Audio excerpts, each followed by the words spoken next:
G'day guys, how you doing? Now I know that you guys haven't really seen much of me lately. I haven't done many videos, you know, me talking to the camera. It's kind of been vibe videos, me going out places and doing kind of cinematic style videos of that. There are a few reasons why my uploads the last few months have not been at all regular and at all, you know, week by week. I will get to all that later on in the video. From the title of the video, you can probably guess what I'll be saying later. It all ties in together, but yeah, I'm gonna be doing a Q&A first because I haven't done one in a while, and I wanted to see what questions you guys had for me. So I thought I'd kick off the video with a Q&A first, and then I'll get to all the nitty-gritty about the channel and what's been going on at the end of the video. So yeah, let's see what you guys asked me on Twitter.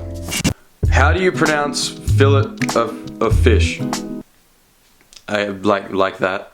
Fillet of fish. How else do you pronounce? What are the best places to visit in Melbourne? It really depends what area of Melbourne's, because there's, you know, there's the city, there's the suburbs, there's kind of forest areas, you know, the beaches.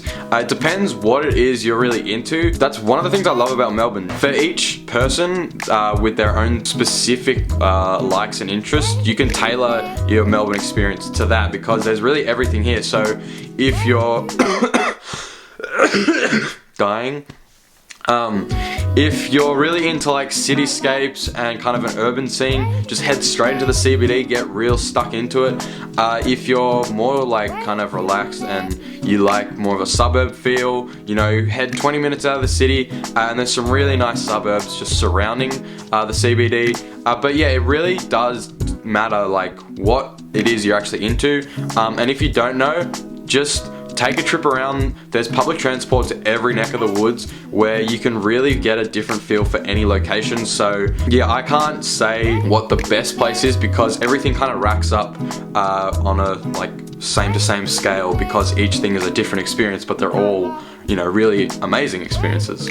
Favorite song? No, I can never answer this. It always changes like month to month. There's one song that I'm listening to, but I'm gonna do a list of my favorite songs from all my favorite artists. So Beatles, All My Lovin', Winterborn, Shape, Jungle Giants, Domesticated Man, The Wombats, Let's Dance to Joy Division, Mumford & Sons, Lover of the Light, Fall Out Boy, I Don't Care, Vampire Weekend, Cousins, Panic at the Disco, 9 in the Afternoon, Ballpark Music, Literally Baby. I know that's a lot of songs, but I really can't choose. I really hate when people ask what's your favorite song, because I've got so many different like music tastes and bands that I listen to. There's not one that I just go, that's the one song. They're just all, because different moods, I listen to different music and different bands, so I can't choose.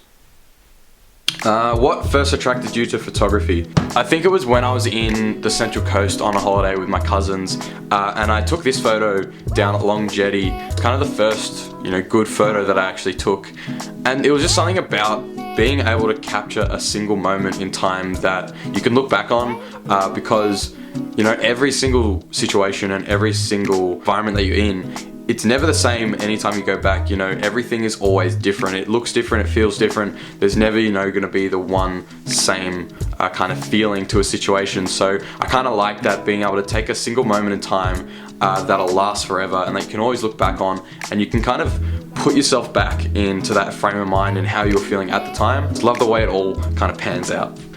Favorite effect to apply to video when editing? A lot of you have picked it up in my last couple of videos. It is like the zoom transition, like zoom in and out. It's one that Sam Calder, he uses a lot. That's what people have been naming it. It's the Sam Calder effect. It's something that I've always really loved. Like a couple guys that I've watched, even J.R. Ellie, he uses it a lot. A few people that use it, and I've always watched it and been kind of like, damn, I really wish I knew how to use that one. And I finally downloaded it, finally found how to use it. If you want, I can link it down below if anybody else wants to use it for their videos. But yeah, that so far has been my favorite effect. If you could live with any celebrity in the world, who would it be? It is an easy answer. David Attenborough. Just that brain, I could pick apart that for days. Tips for not being insecure. There's not really any tips that I feel like I can give. It's just all I've done is to get out of my shell, is to do things that I wouldn't normally do every day, is kind of try new things and get yourself out there. Like YouTube was something that I never thought I'd be able to do, and by doing it, that got me out of my comfort zone, built my confidence levels, something that happened naturally. I didn't try and force it, because there should never be anything that you're trying to do to fix insecurities and self-confidence. It's just, if you apply yourself in certain situations, things over time will just naturally change that, and you'll be able to kind of open up. But yeah, I don't really feel like there's any tips that I can give apart from, I guess a tip is put yourself out there, put yourself in new situations, and just see what happens. Don't force anything, but just kind of let things take its natural course. The most surreal thing that's happened to you where you look back on it and just think, wow, holy fucking shit. Easily when me and Izzy were in India on a school trip, and you know, we woke up at, it was like 4 or 5 a.m. or something to watch the sun, because we were at like a mansion type deal where, yeah, he was the owner of the boarding school that we were helping raise money for. He invited us back to one of his properties, and it was this massive property, and you know, we woke up, watched the sunrise, and it was just being in India at that time. It was dead silent, and just, I don't know, it was the feeling. It didn't seem real. It was like, I'm in India right now. And yeah, it was just, it's something that, it's probably one of my favorite memories, and it was good that I got to share it with Izzy, like my best mate, being there and getting to just kind of relax, watch a sunrise, and kind of chill out. It's a really good memory for me. What camera do you recommend for beginners, which are also affordable? Well, I've got the Canon 700D. It's not too pricey, it's not the most expensive, but it's not the cheapest. I think at the time I bought it, it was just over $700. It's cheaper now, but yeah, I would start off with any basic level Canon, like 600D, 700D. I know the 80D right now, it's a little more expensive, but for YouTubers and starting out filmmakers, it really is the camera that you want to use. But anything, you know, even just like a Canon or a Sony point and shoot, they're really good for, you know, starting out and wrapping your head around it. I'll link down below a couple, like there's the Canon, I think G7X or something, and some other Sony ones. I'll link down below ones that, you know, YouTubers use, point and shoots like that, and any basic level DSLRs. But yeah, for me, you know, I've got the 700D, I know the 70D and the 80D, they're really good entry level cameras. But yeah, I'm not, you know, the most knowledgeable with all cameras, so that's all I can really give on that one. The best settings to use when filming outdoors and indoors. I think if you mean camera settings, you always want to keep your ISO as low as possible, just to stop you from being grainy and really noisy. Depending what the kind of the situation is, if you're wanting to get a really nice shallow depth of field, you want to, you know, keep your aperture as low as possible. It really all depends what it is you're trying to bring across, because if you want to get a nice kind of silhouette effect, you know, you can really bump up your shutter speed to really cut the amount of light, so you know, you get the nice soft colors and then the real black tones to get that silhouette.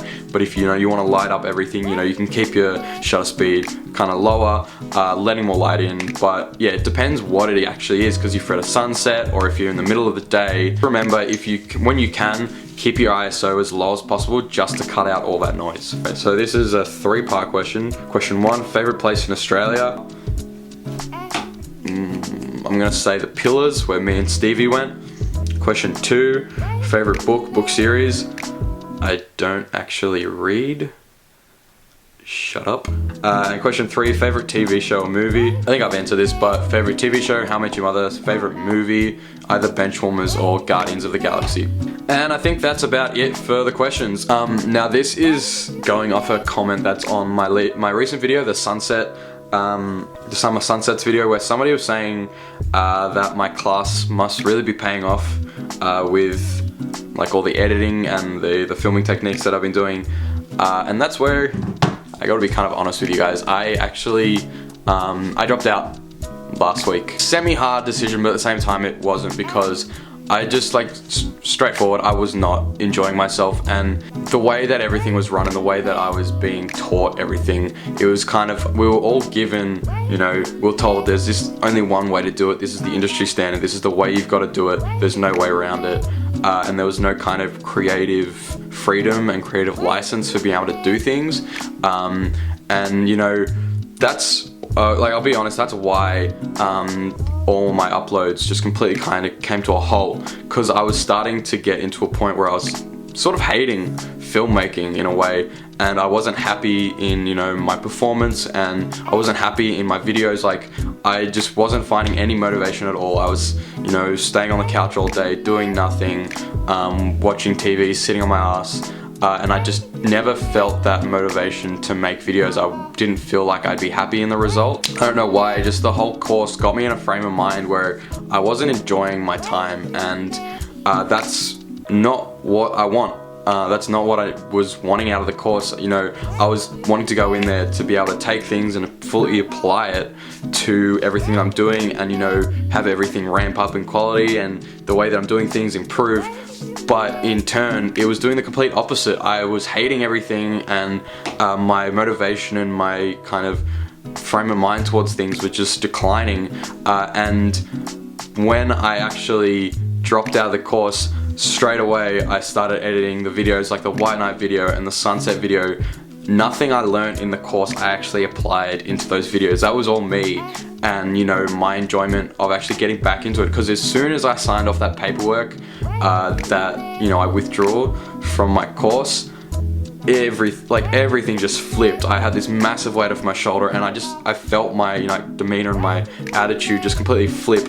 And my motivation just ramped up, and I felt really positive again. It's weird, but I'm glad that, you know, I found it, like, I decided this early enough into the course that, you know, I'm not screwed over later on down the road and wasting my time. Everything that I thought the course was going to do for me, it was a complete opposite. It was sending me down in like my career trajectory and, you know, my YouTube and everything, instead of boosting me further as with how I wanted it to. So yeah, I wanted to be honest with you guys, and that's why my uploads were really shitty. Like, I uploaded like 2 videos in 2 months or something like that, because, you know, the motivation was probably at 5%. Like, I got the tiniest bit of motivation one day, and then it just completely sunk, and I didn't want to do anything for weeks.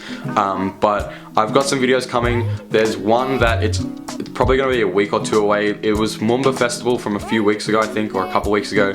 But my hard drive carked itself, and I've had to send it away to get the data recovered, put it on a new hard drive. So everything that I've got, it's all on that, so I'm kind of banking on that they can actually get it all. So that's the Moomba video, it's all on that. And then I'll have a few videos. I'm not gonna promise anything with upload schedules. That's something I had trouble with in previous months, and, you know, the past year. I tried to set a time each week that I upload, and then I was saying, you know, I'm gonna have 2 or 3 videos a week. It's gonna be this, it's gonna be that. I tried to make promises, and that's where I kind of screwed myself, because once I didn't fit the promise, I would start to kind of feel shitty and be like, damn, I'm really letting everybody down, and I'm letting myself down, and I'm not fulfilling my promise. So all I'm gonna say is I'm gonna be uploading videos every week. The amount will determine how I'm feeling that week, and what the content is that I've filmed that week, and how my ideas are going. You know, some weeks might only be 1 video, some weeks might be 2, 3. It all depends, so there's no promises. I will upload regularly. How regularly, it just determines at the time how I'm feeling, the situation, what's going on. But that is it. I'm gonna stop rambling on. I've probably wasted enough of your guys' day, but I hope you enjoyed. If you've got any more questions, leave them down below, because there will be more Q&As in the future. It's not something I'm gonna stop. I always love hearing what you guys have to ask and being able to provide some sort of response. I don't know if it helps any of you guys, if it gives you any advice. But yeah, I hope you guys have enjoyed this video. If you aren't already subscribed, make sure you do, just so you know when each video is out, and turn that notification on just so you get a buzz as soon as it comes out, so you can watch it straight away. Share this around, give it a like, it all helps out, and I hope you guys enjoy the rest of your day. I'll see you in the next video.